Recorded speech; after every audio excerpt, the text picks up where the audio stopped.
Канал Аль-И'тисам представляет. Можно ли сделать дуа за Хабиба, чтобы он одержал победу и не проиграл кафиру? Братья, умма в таком положении. Надо за мусульман дуа делать, чтобы они не проиграли кафиру. Не таких боях, которые вышли в октагон, и там прошло бой, закончился, обратно обнимаются эти же кафиры или с кафирами мусульмане. Не таким боем мы должны дуа делать, чтобы кафиры не проигрывали, а мусульмане проигрывают кафиров. Мы должны дуа делать. Муджахиды не проигрывают от кафиров. Поистине мусульмане не проигрывают от кафиров. В таком дуа мы должны каждую минуту делать, в каждом намазе делать, после каждого намаза делать, тахаджуды делать, не забывать мусульман в данный момент, который находится в угнетенном положении.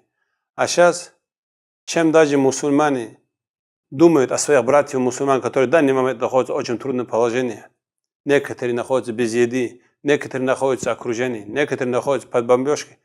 Это даже, можно сказать, 78% мусульман об этом даже целый день не додумываются. А думают, что же происходит между Хабибом или Конором, или между другими спортсменами. Об этом думают.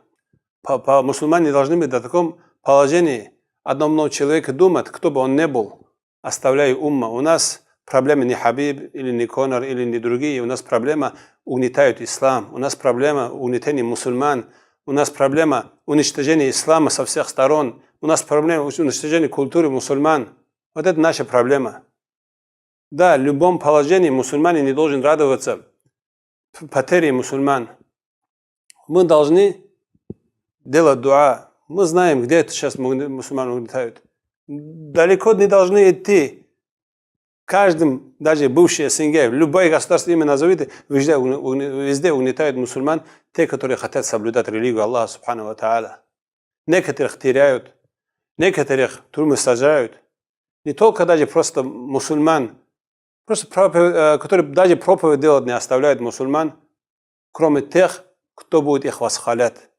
Кроме тех, когда кафир отправляет своего наместника в том месте, где мы живем, которые говорят: тебя отправили нас испытать, будем ли тебя слушать или нет. Таких, конечно, они оставят.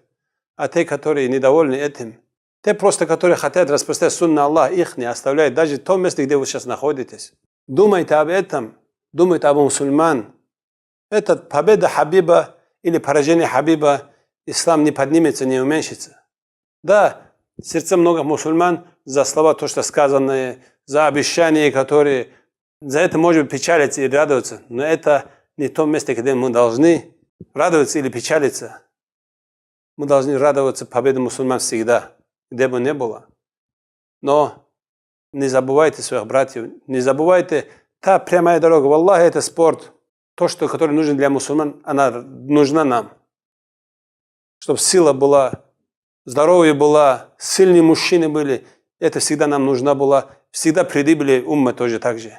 Начиная с подвижника пророка, саллаллаху алейхи вассалям. И пророк, саллаллаху алейхи вассалям, приводил такие спортивные занятия, которые нужны были в то время. Скачки делал, кто мог прямо стрелять делал. Вот это нам нужны. А мордобоем заниматься, или же 90 минут футбола играть, или на это футбол смотреть, это придумано отвлекать нас от прямого, который нам нужен путь. Выходит два кафирские команды, и болеем за этих кафиров, те, которые угнетали нас в данный момент до сегодняшнего дня. Или же их предки угнетали мусульман до конца, за эту команду мы болеем, даже не думая, кто они такие. Не зная ни свою историю, даже зная свою историю, радуемся, уступаем, возвещая за Россию или же за других стран, которые угнетают мусульман. Братья, у нас не цель, не спорт, у нас не цель, не футбол, не борьба, у нас цель возвысить слово Аллаха Субханаху ва Тааля. Подумайте, те, которые тоже занимаются этими ненужными вещами и радуются, и печалятся за то, что кто-то какой-то медаль получил или ты проиграл, подумайте о братьях мусульмане. Что с этим ты возвысил для ислама? Что ты для ислама принес? Аллах, много этих спортсменов, если одумаются, многое могут делать. Ради Аллаха оставить это ненужное дело, заниматься нужным делом, могут они многих братьев на прямой путь поставить. тех людей, которые их будут слушаться.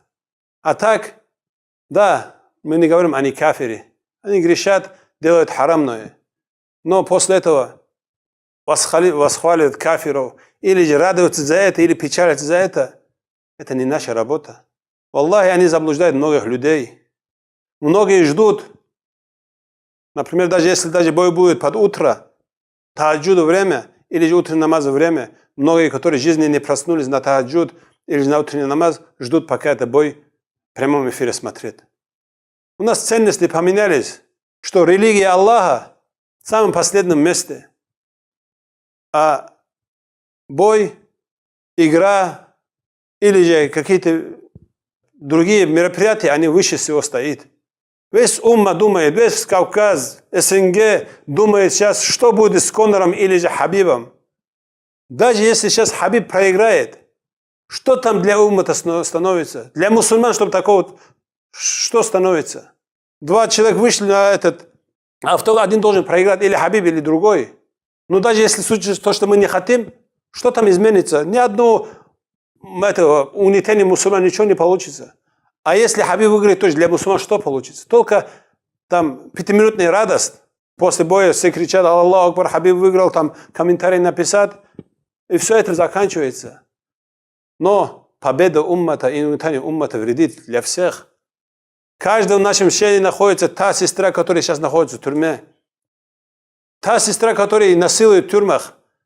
И та религия, которая уничтожает этот тагуты, это ответственность каждого мусульманина. Это не ответственность ни ученого, ни муджахида.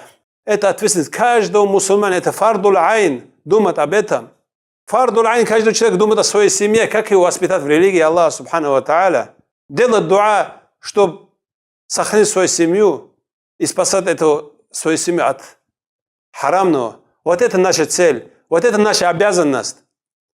А проиграет игре или выиграет, это для уммата ни вреда нету, ни пользы нету. И об этом думать даже нам не стоит.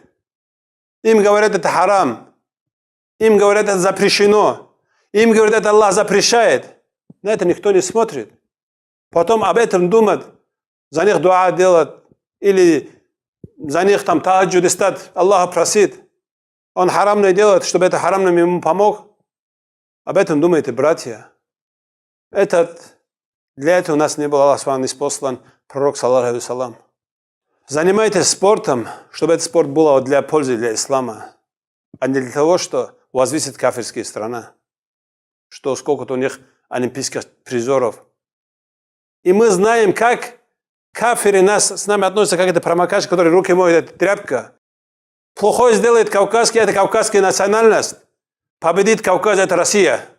Кавказский дагестанец или чеченец победил, это российский спортсмен победил. А если дагестанец или чеченец какой-то сделал, это кавказские национальности. Вот так относятся с нами кафиры.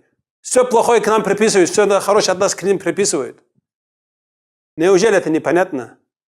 Одумайтесь, мусульмане. Оставьте это харамное.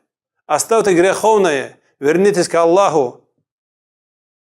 Аллахи, мы не знаем. Сейчас подумай, каждый спортсмен, этом автогоне как-то не так получился, умер этот человек.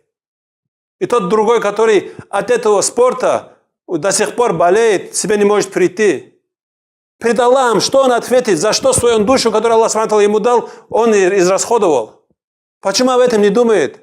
Какой бы ты сильный не был, встречает, даже неожиданным ударом же может повредить и себя. Не должна быть самоуверенность. Как ты можешь свою такую душу, которую Аллах Субхану тебе подарил, так дешево отдать? Из-за этого, о брат мусульманин, о грешный, вернись к Аллаху Субхану ва Тааля. Это обращение ко всем мусульманам, не определенному человеку или не кому-то. Это всем мусульманам и всем тем, которые занимаются ненужными делами, и всем, кто свое тело и душу использует не в том русле, которое Аллах Субхану ему разрешил. Харамном, запретном, и потом еще гордиться этим. Пусть Аллах Субхану ва Тааля вернет уммату ислам в религии Аллаха Субхану ва Тааля. Амин.